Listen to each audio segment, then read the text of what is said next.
We're going to walk through a timeline that is both tragic and incredibly disturbing. This explainer breaks down the investigation into the musician known as D4vd. Yeah, that's spelled D4vd, but pronounced David, and the death of 14-year-old Celeste Rivas Hernandez.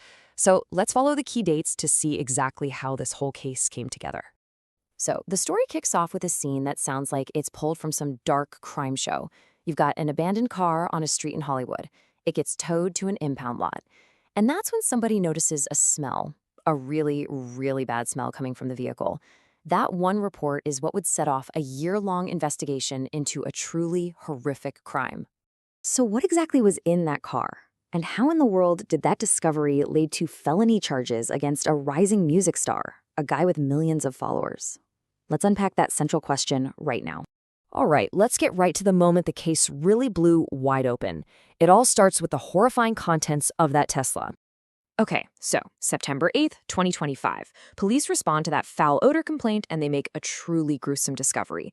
Inside the front trunk, they find the dismembered remains of a human body, which had been decomposing for months. It didn't take long for investigators to link that Tesla to its owner, the musician professionally known as D4vd. Just over a week later, the LA County medical examiner was able to put a name to this tragedy. The victim was identified as Celeste Rivas Hernandez, a 14-year-old girl from Lake Elsinore. Once she was identified, the police officially had a murder investigation on their hands.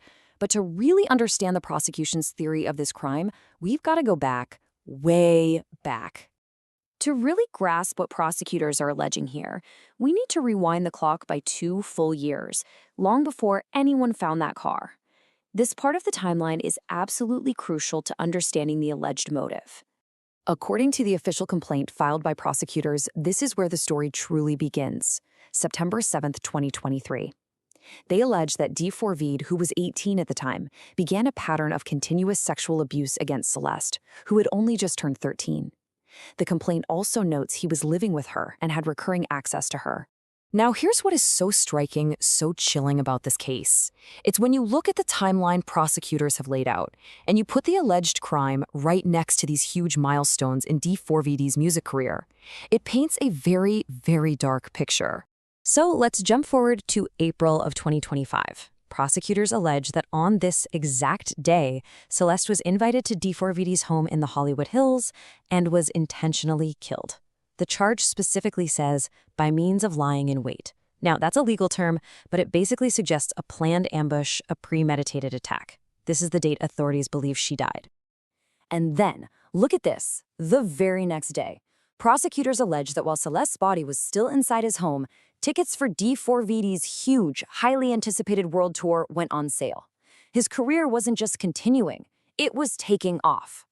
Just 2 days after the alleged murder, his debut album, Withered, drops. I mean, this should have been the biggest moment of his professional life. But prosecutors argue that this is exactly what he was trying to protect.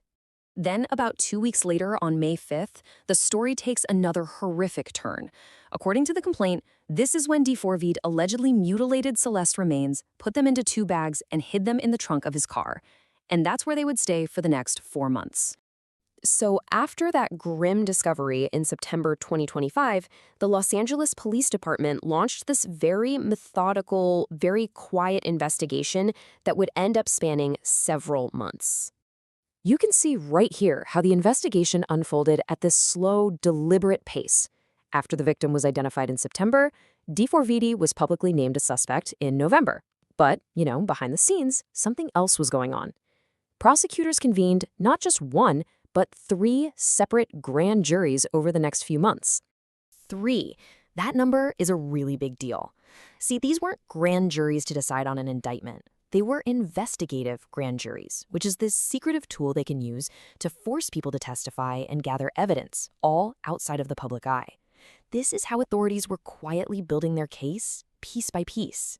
So, after months and months of that secret grand jury testimony and evidence gathering, the investigation finally hit a turning point in the spring of 2026. On April 16, 2026, the LAPD made its move. David Anthony Burke, who the world knew as D4vd, was arrested on suspicion of murder and taken into custody. And he was held without any possibility of bail. 4 days after that, the formal charges were filed, and they were severe. First, murder, with the special circumstance that it was allegedly for financial gain. The DA basically said it was, quote, to maintain his very lucrative musical career. He was also charged with continuous sexual abuse of a minor and with the unlawful mutilation of a human body. Now, it's absolutely crucial to point this out. At his first court appearance, a plea of not guilty was entered on his behalf. His lawyers have said that the actual evidence is going to prove he's innocent, and his parents have publicly stated they support and stand by him 100%. And amidst all the legal wrangling, Celeste's family released this just heartbreaking statement. It reminds everyone of the young life at the center of all this. They described her as a girl who loved to sing and dance and whose family just misses her so deeply. They said all they want is justice for her. Finally, the medical examiner's report was unsealed. It confirmed the manner of death was homicide, and the cause was multiple penetrating injuries to her torso, including a wound to her liver. It really just confirmed the violent nature of her death. And that pretty much brings us to where we are today. The timeline laid out by the prosecution is chilling, absolutely. But the defense strongly maintains his innocence. With that not guilty plea on the record, this entire case is now going to hinge on a trial. So the question we're all left with is this: what is the evidence, when it's all presented in a court of law, truly going to reveal?